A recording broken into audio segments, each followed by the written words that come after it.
Hello, it's Icy. I'm back with an update to the Master Crafting Writ video for Homestead for ESO, currently at version 2.7.2. There's been a few changes. One of the changes was reducing the amount of style materials required to craft things. Now, I'd like to show you a comparison. So, in the previous video, which will be linked somewhere at the end or below, I made the...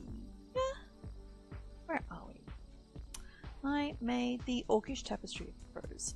So, currently you can see it requires 15 bast, 11 mundane runes, 11 alchemical resin, 11 decorative wax, 1 drow wax, and 20 manganese. Now, previously it required 50 manganese, so yay! Still a lot, still going to take a large chunk of the total amount of manganese I've got saved up at the moment, but it's not going to blow the whole lot on one thing, which means that if I want several Orcish Tapestries of Heroes in my house, and they are quite nice, I can make them, and that's no problem. I would buy this right now, but even though I have contract to fill in, Iceaalu is totally ignoring. I don't know why. I've tried relogging, I've tried a bunch of stuff, it's not working. Anyway, so, but that's fine. So I did want to show you that. Now, the other thing I wanted to talk to you about was in the previous video, I talked about the the trade skill, which is determines your chance of getting a master writ. Now, previously, my understanding, and for that matter, everybody on the forum's understanding, was this was one big skill that your your trade skill for your alchemy is based on things like your knowledge of purple recipes, your knowledge of yellow recipes, sorry, your provisioning, your trade skill value for alchemy is based on the number of sort of things you've unlocked on the alchemy ingredients. For crafting armor and weapons, it's on the number of non-crown store exclusive motifs, the number of traits you've researched, that sort of thing. Now, there was an assumption that that was a whole big bulk thing, so that one of your characters had to be trained up on all of those things in order to give you the best chance of getting the master crafting writs.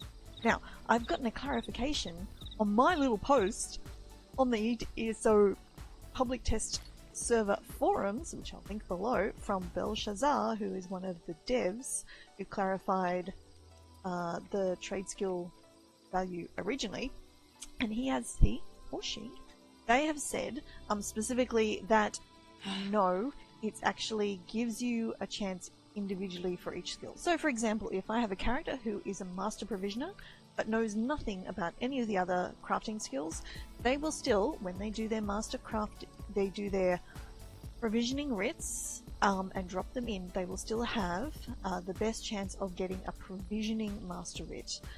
If they add alchemy, for example, then they will have a decent chance of getting alchemy and provisioning, but not a chance of getting clothing, for example. So it does mean that if you are one of the people who has different characters trained up on different skills, you are not screwed. It certainly won't hurt to train those characters up on multiple skills and just give yourself the best chance of getting the master crafting writs all over. But if you have a character who has one set of just provisioning, for example, that's fine. They still have a good chance of getting provisioning writs. So, that's just a short update. So, style mat requirements have been reduced. Specifically, you don't need... you don't need to have your character trained across all of the skills to get your best chances. So yeah, that's about it for this update. So once again, I've surprised myself by finding more things to talk about in the Homestead update. So please do, if you've got any questions, please do ask them below and I will answer them if I can. If you've got any comments, please leave them below. Please do give us a thumbs up if you liked this video, and please do subscribe for more Homestead content. I keep saying this is probably the last Homestead video, and it keeps being not the last Homestead video. But we'll see this time. I suspect now we're going back to regularly scheduled programming, but we'll see. So thank you for watching. Thank you to all those people who have subscribed. I am astonished and amazed. Thank you so much. And that's it. And I will talk to you next time. Thanks for watching. Bye.